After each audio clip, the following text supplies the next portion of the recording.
तो स्वागत है आपका एक और नई वीडियो में। क्या सोलो सिको की ब्लड लाइन 2.0 टूट चुकी है? क्या हुआ है आज के स्मैकडाउन में, सारी ही बात करने वाले हैं इस वीडियो में, इसलिए वीडियो चिपके रहिएगा। वीडियो को शुरू से लेकर लास्ट तक देखिएगा। सबसे पहले हमें शो की शुरुआत में ही देखने को मिलते हैं कोडी रोड्स का थीम सॉन्ग प्ले होता है। आते हैं वे अपनी वही कमाल के एंट्रेंस के साथ, कोट वोट सूट वूट पहनकर वे आते हैं, रिंग में आते हैं। यहाँ पर वे कहते हैं what we gonna talk about. यहाँ पर कहते हैं किस बारे में आज हमें बात करनी है। सबसे पहले वे कहते हैं कि जे ऊसो ने पिक कर लिया है गुंथर को, अब उसका मैच होने वाला है रेसलमेनिया 41 में, वो भी WWE वर्ल्ड हेवीवेट चैंपियनशिप के लिए। इसके बाद वे कहते हैं अब सबकी नज़र है एलिमिनेशन चैम्बर पर, जो भी एलिमिनेशन चैम्बर में जीतेगा वो मुझसे लड़ेगा रेसलमेनिया 41 में। इसके बाद वे एलिमिनेशन चैम्बर के अपोनेंट के एक एक करके नाम गिनवाते रहते हैं।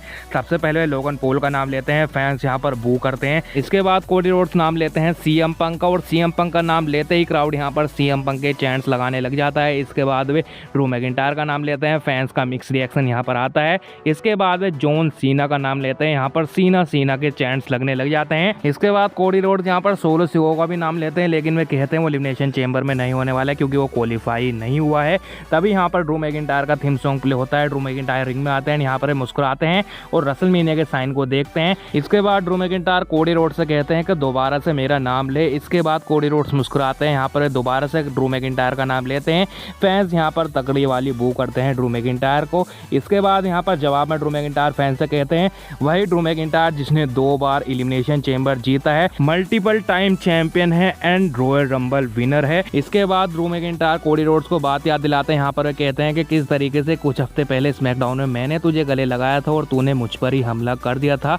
तूने अब इस चीज को पर्सनल बना दिया है, अब तुझे मैं बताऊंगा कि मैं कौन हूँ। इसके बाद कोडी रोड्स यहाँ पर अच्छा काउंटर करते हैं। यहाँ पर वे कहते हैं कि मैं गिन रहा हूँ WWE में आने के बाद किस किस ने मुझे हराया है और तू उनमें से एक है, ये बात मैं भूला नहीं हूँ। अब आपको याद दिला दूं तो हमें कोडी रोड्स और ड्रू मैकिंटायर का ही मैच देखने को मिल सकता है रेसलमेनिया 41 में। कोडी रोड्स यहाँ पर इसी चीज को टीज करते हैं। इसके बाद यहाँ पर तभी थीम सॉन्ग प्ले हो जाता है जेगा फाटू का। जेगा फाटू आते हैं एंड यहाँ पर क्राउड फाटू के चैंट्स लगाता रहता है। जेगा फाटू रिंग में आता है एंड जेगा फाटू ड्रू मैकिंटायर दोनों एक दूसरे के फेस टू फेस खड़े हो जाते हैं। जेगा फाटू यहाँ पर कहते हैं कि तू तो एलिमिनेशन चैम्बर के लिए क्वालिफाई हो चुका है, लेकिन आज रात में पूरी जान लगाने वाला हूँ। मैं प्रीस्ट और ब्रॉन स्ट्रोमन दोनों को ही तोड़ने वाला हूँ एंड अपने आप को क्वालिफाई करने वाला हूँ एलिमिनेशन चैम्बर मैच के लिए।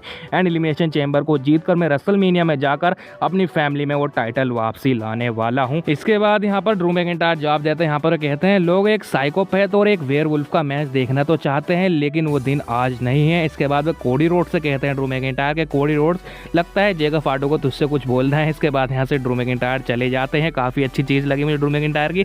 इसके बाद रिंग में रहते हैं जेगा फाटू, टामा टोंगा एंड अपने चैंपियन कोडी रोड। जेगा फाटू कोडी रोड्स के चारों तरफ घूमते रहते हैं एंड उनकी बेल्ट को देखते रहते हैं। कोडी रोड्स यहाँ पर कहते हैं जेगा फाटू से अगर तू चैम्बर के लिए क्वालिफाई हो जाता है और तू चैम्बर में जीत जाता है तो फिर हम दोनों का मैच हो सकता है रेसलमेनिया 41 में। इसके बाद हमें टाइटन ट्रोन पर दिखाया जाता है कि बैक स्टेज में एक कार आई है, एक SUV आई है एंड उस कार में से निकलते हैं अपने सोलो सिको। काफी कमाल के लगते हैं एंड व्हाइट कलर का कोट पहनकर आते हैं, वो और भी कमाल का लगता है उन पर। इसके बाद सोलो सिको को देखते ही कोडी यहाँ पर काफी ज्यादा गुस्सा हो जाते हैं क्योंकि पिछले हफ्ते सोलो सिको ने अटैक करा था कोडी रोड्स के ऊपर।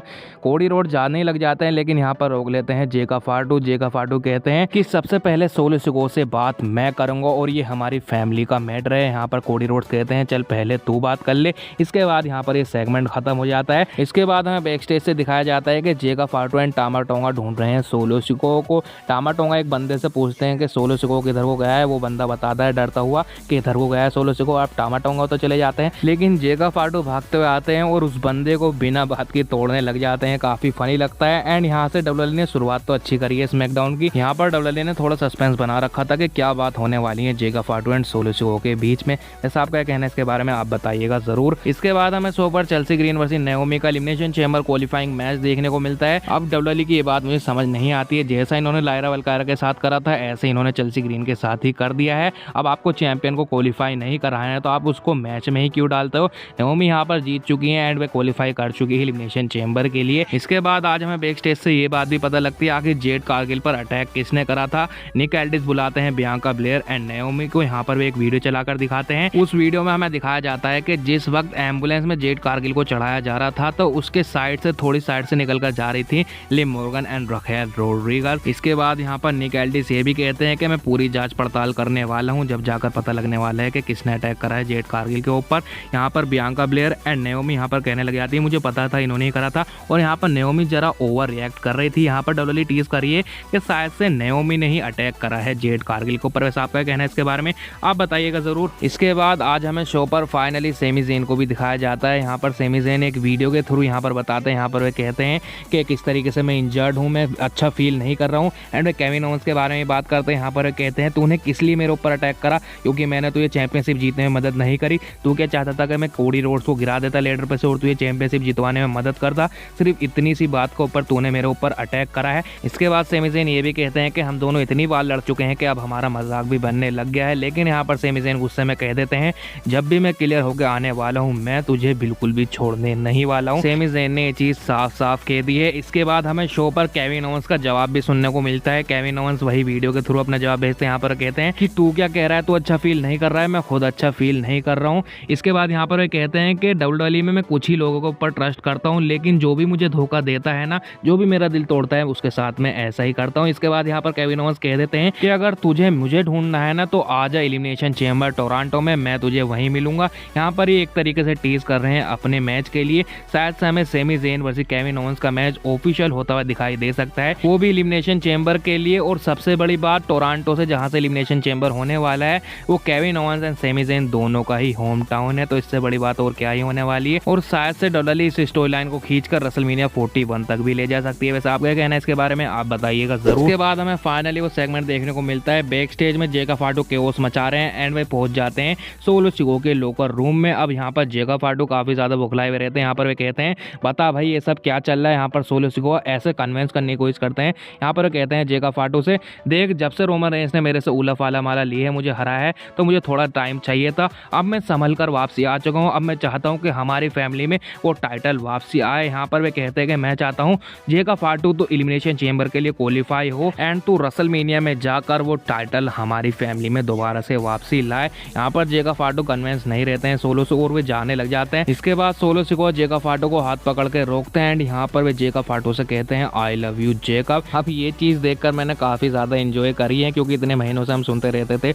I love you solo, I love you solo, लेकिन आज सोलो को ही बोलना पड़ गया है जेका फाटो को आई लव यू जेकब। अब यहाँ पर डब्ल्यूडब्ल्यूई ये जो दिखा रही है ना इनों के बीच में गर्मा गर्मी, मुझे तो इसे देखने में काफी ज्यादा मजा आ रहा है। इसके बाद हमें मैन इवेंट में triple threat elimination chamber qualifying match देखने को मिलता है, जो होता है Damian Priest versus Braun Strowman versus Jacob Fatu के बीच में।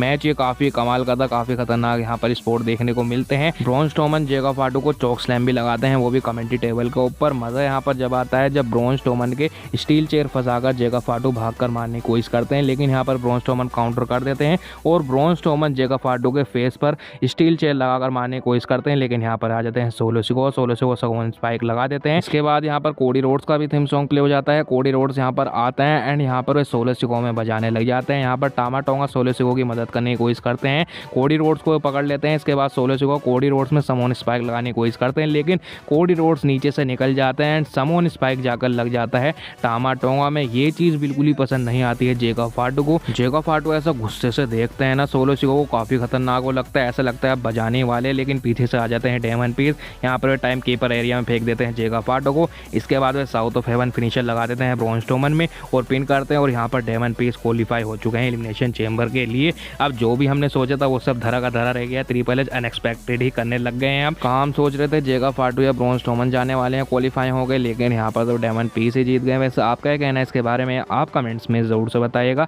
तो ये कुछ देखने को मिलता है हमें आज के स्मैकडाउन में, आपको कैसा लगा बताइएगा जरूर। तो बस आज की वीडियो यहाँ तक की थी, आपको वीडियो कैसी लगी कमेंट्स में जरूर बताना है। आपको इसी तरह की वीडियो देखना पसंद है तो हमारे चैनल को जरूर से सब्सक्राइब करना है। मैं मिलता हूँ आपसे नेक्स्ट वीडियो में, तब तक के लिए बाय बाय।